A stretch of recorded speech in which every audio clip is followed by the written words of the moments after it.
Hey guys, Jeff here from Ceramic Pro to do another one of my reviews on this 96 Lamborghini Diablo. So this is a classic. Beautiful car. I love the stance of it, everything. Just one thing that you notice about this car is that just the sheer size of it. It's huge. Like when you're backing this thing up, you're hoping you're not hitting something because there's no way you know. Forget it. You don't know what's around you. So anyways, let's check out the interior. So remember, this is a 96. So this is going on, what's the math there? 24 years. Yeah? Okay, there you go, 24 years. This is a 24-year-old car. So let's see what interiors on the Lamborghini looked like 24 years ago. There's one problem right now that I just noticed. So, being that the seatbelt comes from this side, the first thing you gotta do, and because you have the door, you could either do the limbo or put your butt in first. But the problem is, you gotta be careful you don't get this. You feel like a badass, I'm not gonna lie. Like, this is pretty cool. For 96, okay, you look at the buttons and stuff like that, you could tell it's a 24-year-old car. But there's a few cool things. Number one, having the gated shifter. Anybody that drives manual, wow, the pedals are off to the right. That's kind of odd, but okay, sorry. The gated manual, if you drive standard, that's a cool feature to have. Another neat thing with this car is that if you bring the camera over here, so here's neutral, that's actually reverse. So this is first, and that is second. So reason being is for racing, most of the time you're always shifting between second and third, so it's quicker to do this all the time versus going first would normally be, second would be over here. So if you're going from second to third, you'd normally be doing that, which is a little bit slower than right now it's in second, that's third, which is kind of cool. You just gotta remember when you're sitting at a light to not put it in reverse and go backwards when light goes green. So yeah, you gotta kind of remember that before you take off. So that's pretty cool. Another thing too, somebody was asking, how does the handbrake work being right here? Well, when it's up, you're gonna sit on it. So the way that these handbrakes actually work is that you pull it up, it's cranked, and then I could push it back down just so it's out of the way. To release the handbrake, you pull it back up, push the button, and now it's released.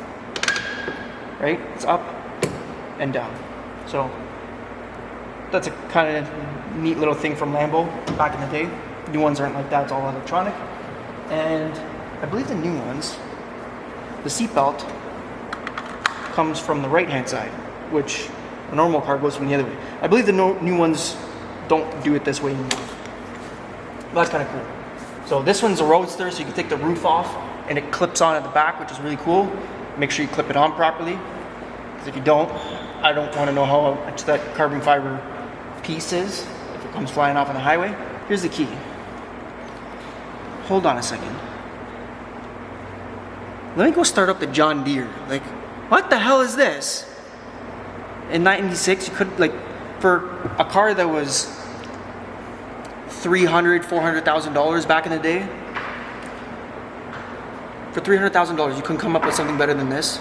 So one of the cool features that I was trying to get to before I got distracted was the glass on this car. So check this out. I'm gonna close the door. Actually, you can kind of see it. Let me close the door. It's got a beveled edge. That's some high-end stuff right there. Come on, you go to Nana's house, the mirrors have this. I've never seen that on a car before. That's pretty cool. And that's something unique to Lambo. I haven't seen any other cars ever do that. This is really annoying. The clutch and the brake pedal are really close to each other. So by having my foot on the brake, to push the clutch in, my foot is hitting my other foot, which is, if you have wide shoes, you definitely can't drive this with Crocs. Not gonna happen. Another odd thing with this car is that the horn is not in the middle. It's actually on the shifter over here, where you have to have the car on. That's kind of, yeah, I guess so. I mean, I don't use my horn. Oh, wait.